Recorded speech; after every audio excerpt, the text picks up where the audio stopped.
All right, everyone. Hello. Hi, everyone. Please take your seats. It's about time to get started. We're going to get started just after 10. Come on, take your seats.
Good morning, everyone. Good morning.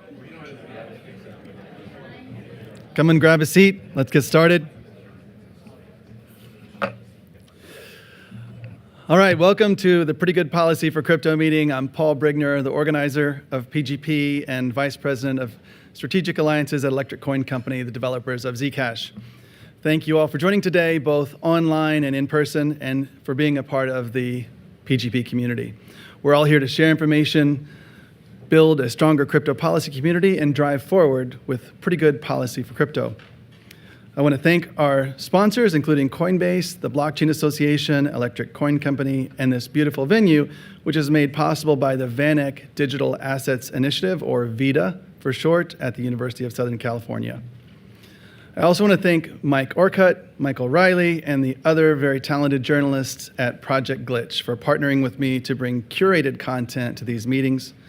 Today, the Glitch discussion in the second half of this meeting is focusing on a topic I'm particularly excited about, which is decentralized AI.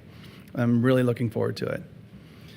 To ensure you're notified of future meetings, please subscribe to our Luma event page. That's lu.ma/PGP for crypto. You can see the full calendar of PGP events for the rest of the year, and we'll be adding more going forward. Okay, let's proceed to our scheduled program. We have some amazing lightning talks today. First up, I want to ask Mike Orcutt, founding editor of Project Glitch, to give an overview of some exciting things coming up. Thanks, Paul. Good morning. Happy PGP. My name is Mike Orcutt. Some of you may recognize me as the guy that does the panels usually after these lightning talks. This time I'm doing a lightning talk. I'm also a technology journalist. I have been for more than 10 years. I started as a fact checker at MIT Technology Review. I wrote my first story about Bitcoin in 2013, and I've been intellectually hooked on the general topic of blockchains and cryptocurrencies ever since. I spent nearly 9 years at Tech Review and eventually started covering cryptocurrency technology full-time. Then I spent 2 years at The Block as an editor. So my time in crypto media made me realize that something in our information environment is missing. There's very little journalism focused on helping society wrestle with the genuinely novel questions raised by this technology about civil rights, privacy, identity, and the future of humanity online. That's our focus at Project Glitch, which is we're a team of 3. Let's see here. I'm going to show off a little bit. We have a newsletter. That QR code, you can subscribe if you want. There's a few of our recent headlines and a couple of things that I wanted to brag about. One is a tweet that you can maybe see from Vitalik about a story that I wrote about Alexei Pertsev, who's a Tornado Cash developer. One from Gabe Shapiro talking about how we covered his MetaLex project. And then there was a write-up in Axios about some of our coverage of conferences last summer here in DC. We also do events. Our first full day event was last October. It's called the DC Privacy Summit. Short description of sort of the goal, and I think we achieved that goal. And now I'm just gonna show a short video. It's a highlight from that. This is the first DC policy event where I've seen the issue of privacy and security and identity and anti-money laundering addressed really head on. The DC Privacy Summit was engaging, it was impactful, it was thought-provoking, and it was high value. There are a lot of crypto conferences where it's the same conversation over and over and over. This was a more diverse audience. You had technologists, you had legal, you had policy, you had entrepreneurs all in the same room. It's really valuable to be in this room with so many experts and to hear about exactly what the boundaries of the possible are. This is a crypto event that has the most substance because policymakers need to make sure that tomorrow's technology is the best version that it could be. The conversations that have been missing in this space are with the highest level policymakers and regulators. And that is where the DC Privacy Summit is making a very special contribution today. There were people from Department of Justice, from the White House National Security Council. What we're talking about is ways that any individual can be empowered to control what information and data they disclose for themselves. You might think that the policymakers and technologists are at odds, but actually I think there is so much in common that just need to be understood. Project Glitch has been a fantastic partner in that regard, in that they're very experienced journalists who are here to tell a story through the content. They're truly thoughtful, technically proficient, and engaged journalists. It's crucial we get technologists and policymakers in the same room, or else they won't understand each other and they'll end up fighting. People will go to jail. policies will be made that are incorrect or bad or anti-innovation. It's like a brick wall we're just like speeding towards. And, if we're not careful, we'll wind up with some huge disaster. If conversations like this don't happen, I think we will continue to have these two parallel tracks with no intersection and continued misunderstandings. Having these conversations will move everything forward collectively. If you are a developer and innovator, you need to be here. If you're a policymaker, you need to be here. This is where the bridges are being created and built and crossed. Paul was the head of the Coinbase Institute last year when we did the Privacy Summit, but we've continued the partnership with Paul, even though now he's not at Coinbase anymore, at the PGP meetings. In January, we talked about the Department of Justice's prosecution of crypto software developers. February, we talked about mobile driver's licenses and the red flags that privacy advocates have raised about them. In March, we talked about the idea of confidential stablecoins. And last month, we had Sam Cz-Sun from SEAL to talk about the state of crypto incident response. We're doing the Privacy Summit again. It's going to be bigger and better this year. It's going to be October 16th. You should mark your calendars. These are a few of the themes that we will tackle.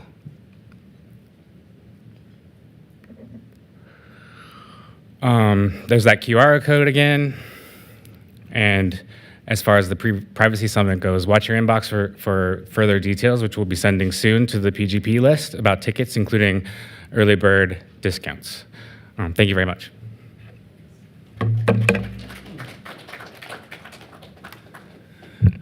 Thanks, Mike. Okay, we're going to now talk about some good crypto policy. Jessica Martinez, are you here? Thank you. All right, you made it. Okay, so for those of you who don't know, Jessica is new at the Blockchain Association, Senior Director of Government Relations, and she's been, I think, a long time on the Hill prior to that. So she's going to tell us what's happening, which is all pretty exciting. Hi, good morning, everyone. I'm very excited to be here at my first PGP. I'm 3 weeks in now as Senior Director of Government Relations for the Blockchain Association, and it has been a whirlwind. It's been very exciting, though, to say the least, and I'm super happy to be here. So a little about me. I'm from Utah originally, and I came out here through my University of Utah political internship back in 2013. I actually was a French and International Studies major, and my first job outside of high school was a forklift driver. So I did not come into this space being a real political junkie. I actually did an internship at the state legislature back in the day, and that's what got me into politics. What got me into politics was I was serving at a restaurant, and I was serving a bunch of lobbyists, and figured out that you can get paid to take people to lunch, and I thought that was really cool.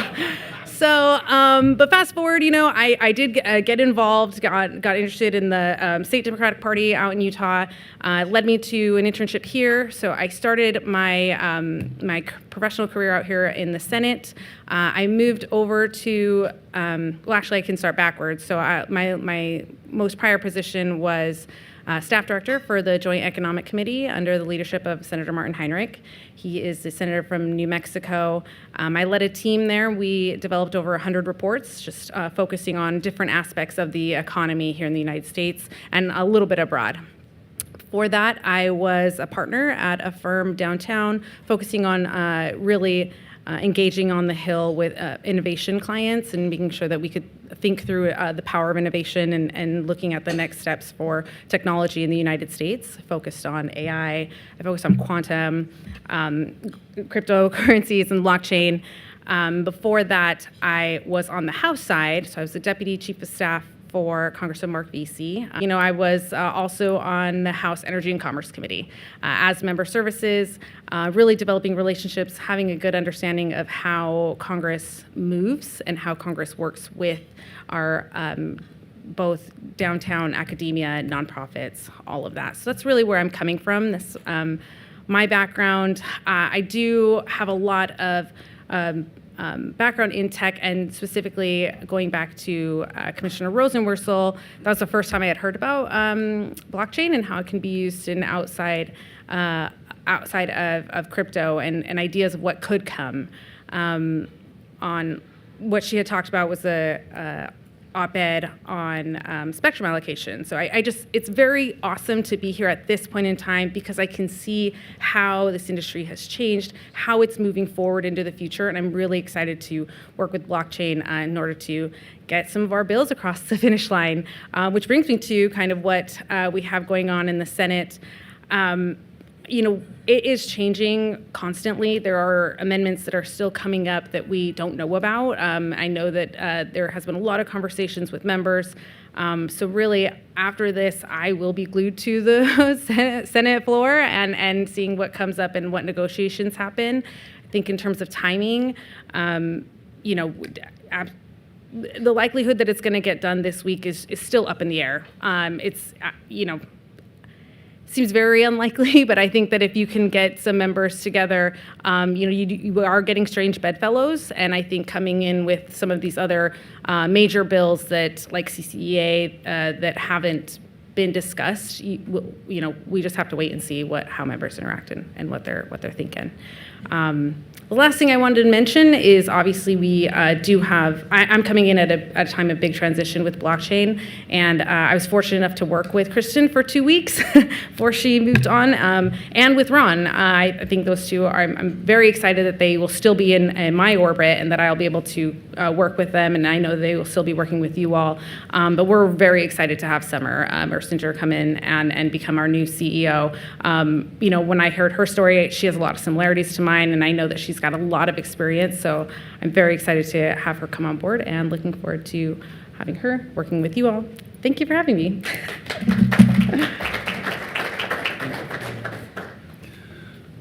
Wow. I mean, are we lucky to have such talent amongst our community? It's just unbelievable. I'm so pleased. I'm so happy about Jessica and Summer and all that's happening at BA. We've got a lot to look forward to. Okay. Special guest here today, not usually in the area, Michelle Corver from A16Z Crypto. She's the head of regulatory and an operating partner there. So Michelle, would you mind coming up? Thank you.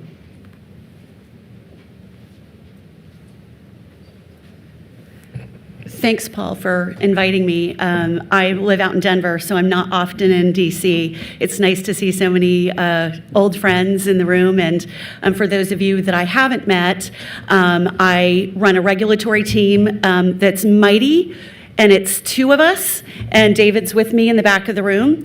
And we are attorneys by trade, but as I start all of my conversations with the companies within our portfolio, we are not your lawyers.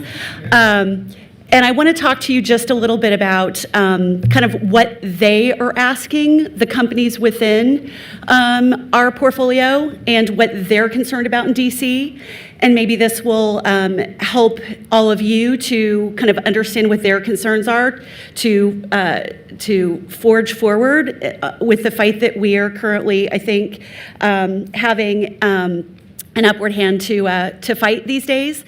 So our firm is, with the crypto fund, we have approximately $7 billion of assets under management, and there are over 100 companies just in the crypto portfolio alone. And it's everything from picks and shovels infrastructure to content creation, Web3, NFTs, to financial services, to self-hosted wallets, et cetera. So it runs the gamut as far as the type of technology and, of course, the type of regulatory exposure that they may have as businesses. And I would say the vast majority of those companies within the portfolio would be classified as DeFi, even if they are not classified as financial institutions or BSA covered. So what are they asking? Everybody's super excited since the election and this new administration has come in and we've had a turnover of personnel in the agencies. But what have I said to them? I have said that we're in mile 2 of a marathon. As Jessica was just saying, we still have a long way to go with legislation that we need to get passed. And more importantly, even with this administration, the national security threat and the illicit finance threat is still always there. And as we know, even with this party, they have their share of national security hawks And this is understandably something that they is in their minds when they're thinking about legislation, what the language is going to be, and reacting to whether it's hacks or scams or fraud, et cetera, in the industry. So it's not the land of milk and honey. All of the laws that were always on the books are still on the books. And specifically, I've given a little bit of insight that I'd like to share with you about how I viewed this DOJ memo that came out. And the reason why I guess I have an opinion about this to share is that I spent most of my career at the DOJ, and the last couple of years when I was there working out of the criminal division here at headquarters, setting policy and procedures for the DOJ on prosecutions involving cryptocurrency, seizures involving cryptocurrency. And what I have advised people is, again, my personal opinion, this is a good memo. This is saying to the prosecutors in the field, you need to step back and take care in how you're bringing your cases. That you are not regulators, that you need to be focused on criminal activity and looking at who is appropriately responsible for that. I would say that a lot of people yelled and screamed in each direction about the disbanding of the NSAT. We've seen, for those of us that have been in the government for a long time, when I was in the government, we've seen that priorities and resources move and change, so that was not a surprise. But what they need to understand is a lot of the prosecutions are happening at the U.S. Attorney's offices and not at headquarters. We have indeed seen those prosecutions happening primarily out of the Southern District of New York, and they are still up and running. So the takeaway is there are still conversations to be had with legislators about fixes to statutes that maybe have been interpreted too broadly and are covering technology that they shouldn't. And I think that there are still suggestions that we can make in the rulemaking processes as they go forward that are going to improve this. And North Korea, unfortunately, is still the really better foe in most circumstances. And sanctions compliance, as I like to smile and say to them on the Zoom calls, is for everyone. And so I think that for those of you that are attorneys in the room, the companies are maturing and growing and feeling really confident about the new environment that we're in and the ability to launch tokens in the US and those who've left the US to come back into the US and do business. And they are going to need resources, both policy professionals and attorneys. Those roles are scarce when it comes to those people who are familiar with the technology and are not going to have the learning curve. And so know that not only our firm, but a lot of the VC firms have talent teams that are helping place attorneys and policy folks within those companies, and they need you. And they are also very eager now to engage with those of you in the government who are working, whether at regulatory agencies, intelligence agencies, or with law enforcement. And we need to take advantage of that opportunity as cross-functional members of this community to engage. Because there was a time for a while where I think startups were very nervous and cautious to come in and talk to folks in the government, and now I think they're really open to do so, and I think there's a lot that we can accomplish together. Finally, just to leave you with the theme of this conference and this group, or this breakfast in this group. Privacy, we invest a lot in privacy technology. It's really, really important in the blockchain ecosystem. I know that I don't have to say that to this group, but I have found over the years that I think hammering and amplifying and parroting that narrative over and over again, it does seep in, and we have to continue doing it, because I think that as people and human beings, when you're talking to someone on the Hill or as a regulator, they personally know this, but we have to remind them. We have to remind them about the importance of privacy and why we need this technology. And thank you very much for having me. I'm sorry I have to run out and I won't be able to talk to many of you, but you can get my email address from Paul and reach out to me. And we're always recruiting good folks for our investments. And I look forward to working with all of you on this fight as we go forward.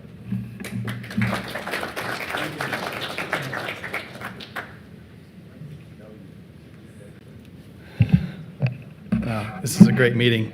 We're not even hardly started yet. This is amazing. Okay, another person new to their role who's going to introduce themselves and tell you a little bit about why he made the change is Jason Somonsetto, Director of Policy at Coin Center. And as you know, Coin Center, here on my laptop, one of my best companies, the best organizations in the field. Come on in.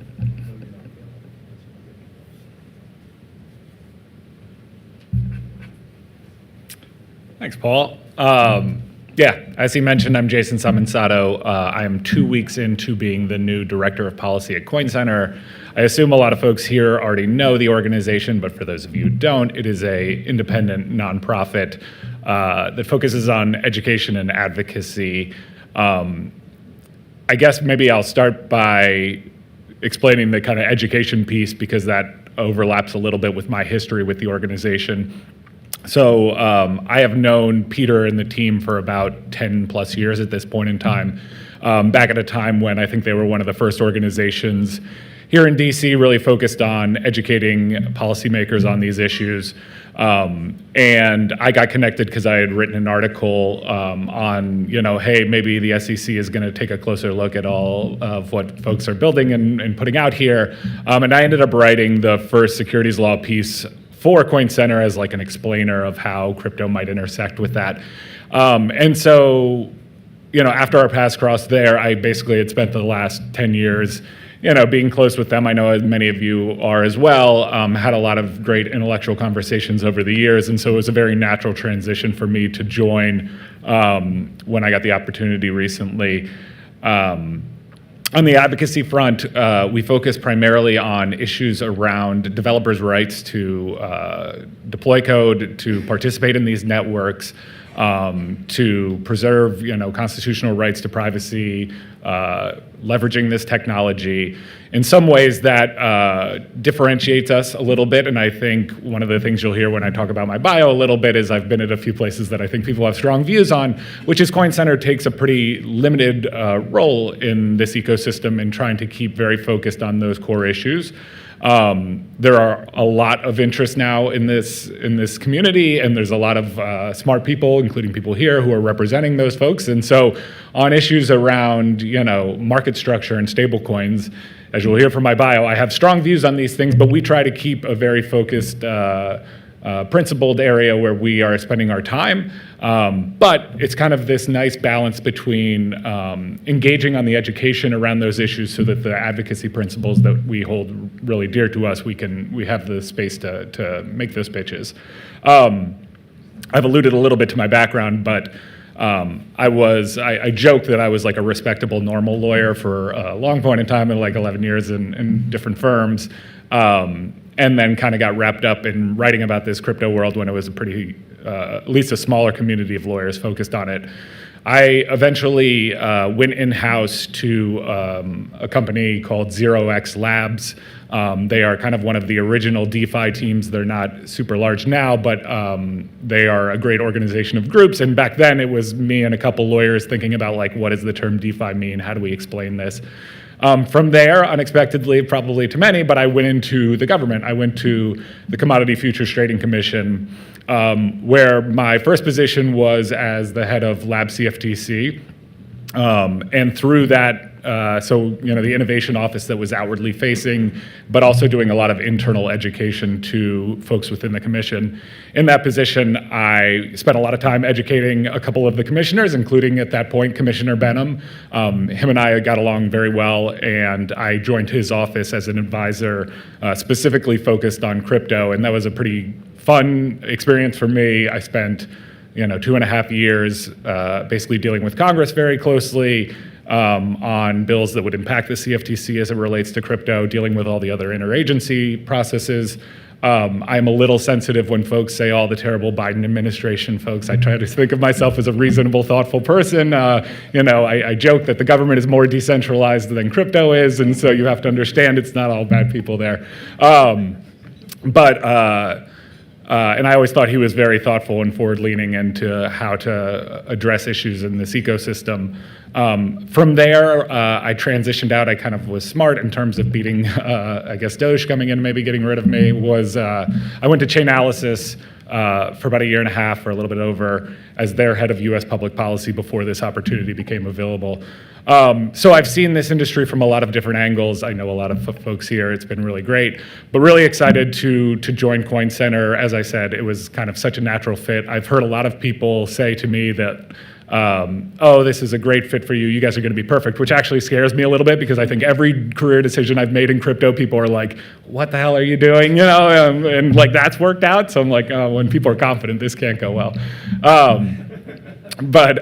So really looking forward to getting started in this role. I will just note one thing that kind of a news item, I guess, to some extent. Yesterday, we actually hosted our first event, in DC, that is. So Coin Center has obviously been very public and is around at a lot of events, but never really established its own event in DC. Yesterday, we hosted about 40 to 50 folks, invite only. There was a mix of people from the industry, developers, folks from the administration and the executive branch, as well as staffers from the Hill.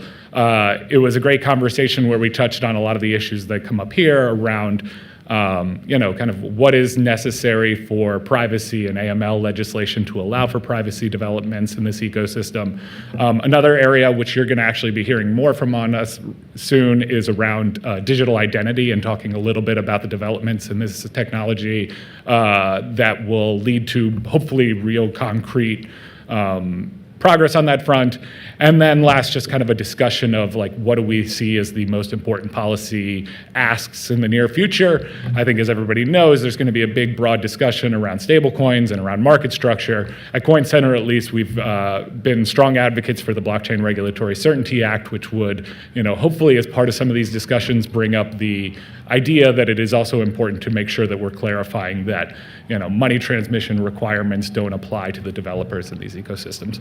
Happy to talk about all of this and a lot more, but thank you guys for the time and nice meeting you.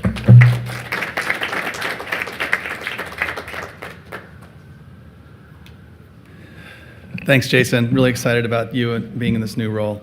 Okay, we have a couple really interesting guests now that are kind of close to me personally because of their work on Zcash.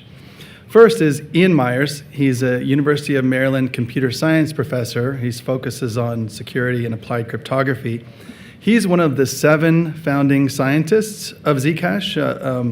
Initially, it was developed as the Zero Cash protocol, and then it later evolved into Zcash. He's currently an advisor to Aleo. So, Ian, thanks for joining us today. So, hi everybody. I'm Ian, professor at University of Maryland, who doesn't know how to use my microphone apparently. Yes, and so today I want to talk to you about Aleo, which is in many ways the thing we did on the academic side after Zcash, or actually Zero Cash, right? So it's 2014, it's mainly Bitcoin, it has this privacy problem, it's Twitter for your bank account. So do this work pioneering how do you do ZK proofs for private payments, write the paper, commercialize that into Zcash, find Zuko and Josh and Co to run the thing. And then from an academic side, it's like, well, now what? And the answer is, well, there's this thing called Ethereum. And that has the same privacy problems Bitcoin does, but it does more complicated things. And so making it private is not as easy. And so Aleo is basically Zcash plus Ethereum had a baby, and you get a privacy-preserving smart contract system out of it. So what is that? What does that mean? Well, that's actually been an interesting question we struggled with when we were writing the paper and actually first starting the company, right? What's the point of all of this? So to skip ahead for a second, Aleo right now is a live layer 1 blockchain that has been listed on Coinbase from day 1, and it lets you deploy custom assets, things like ERC20s and et cetera, where the transfers are private, but you can then write any other custom business logic you might want. Okay, so what are you going to do with that?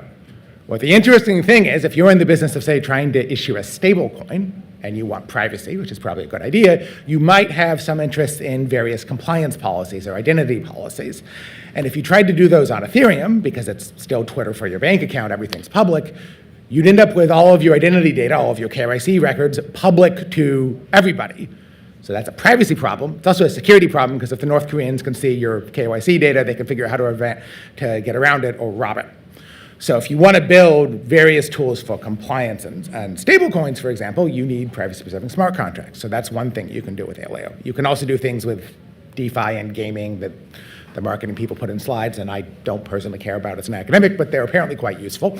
But this tool of being able to write your own policies and decide how you want to handle compliance and reason about the rules you're going to enforce turns out to be incredibly useful, because it means when you sit down with people like Coinbase, Michelle Cover at A16Z, and they're talking about, well, you're going to launch this thing, how are you going to deal with all the ills that are going to happen on it? You can say, well, we can try this or we can try that. Different people can try different policies. And so you get sort of not just a compliance market, you get a marketplace for ideas. Like Tether can try one thing, Circle can try another, USDC, PayPal can try another.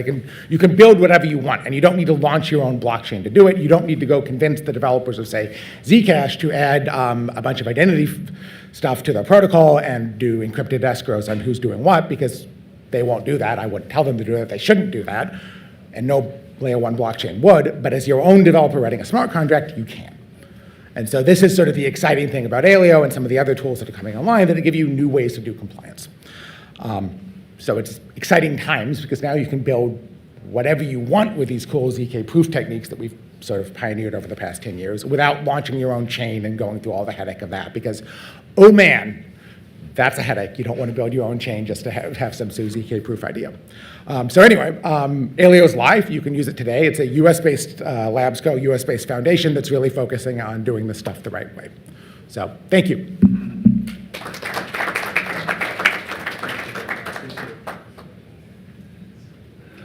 All right, so continuing with the theme, talking about Zcash. And by the way, this is very unusual for this meeting. I don't usually try to talk a lot about Zcash, because I don't want to take advantage of my position as the community organizer, but it so happens that Josh Swihart, the CEO of Electric Coin Company, is here in DC, and I'd love for him to say a few words.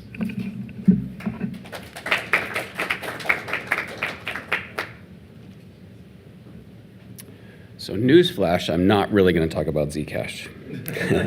I'm going to talk about something that's been on my heart for the last couple weeks. As I kind of thought about what I might share, I thought this would be more important given everything that's going on. I'm not an alarmist, but I'm going to sound an alarm. I'm going to read some notes that I took, or I'll kind of read through them. I'll do the best to kind of be interactive. But so in Paris 1 week ago, in broad daylight, 3 masked men pulled up a white van alongside a 34-year-old daughter and her son. She's the daughter of a founder of a small exchange in Paris, and they tried to kidnap her again in broad daylight. They didn't go after him. They went after his family, which means they knew where his family was going to be. They were brazen, and the people that were doing the kidnapping probably weren't the people that gave the order to do the kidnapping. Also in May, a man was kidnapped by gunpoint in Las Vegas. He was told that he'd be killed and his father would be killed if he didn't hand over his cryptocurrency. He handed over $4 million worth of cryptocurrency and NFTs. They drove him 70 miles out into the middle of the desert, and they left him there.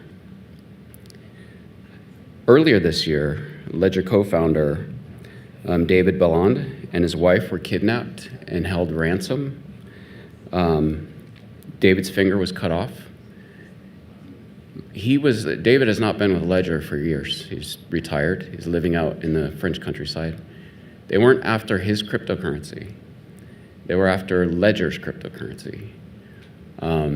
They contacted Ledger. Ledger worked with the police. They started pushing some cryptocurrency out. They tried to use things like Monero to obfuscate their tracks. They weren't able to. They arrested 10 people, 9 men, 1 woman. And again, probably not the people that ordered this to happen. So these attacks are occurring frequently and all over the world. So Jameson Lopp, if you're familiar with Jameson, has published a catalog of known attacks. And in 2025, he's logged 23 so far. But most of the attacks that happen are not published because people are afraid of reattacks. I was just with a founder of a chain forensics tool last week for a dinner. And he was talking about how often he's contacted by New York law enforcement to help track down people that have been attacked in these kinds of ways. I was actually talking about this with somebody close to me last night, somebody I've known for a long time. And they shared with me that they had also been a victim of an attack, and they've just not been public. And they lost 6 figures in cryptocurrencies, and were kind of embarrassed and have not talked about it. So this is happening, and it's happening a lot. Perhaps you think you're not an easy target, and you haven't told anybody about the purchase of the Bitcoin that you've made on Coinbase. You may have seen the news. So last week, Coinbase announced that its systems had been breached, and the names, personal information, account balances, and home addresses, and other personal information was leaked. Somebody had bribed, it was social engineering, somebody had bribed support folks. That information was available to the support folks. And the people that had taken that information requested $20 million from Coinbase in order to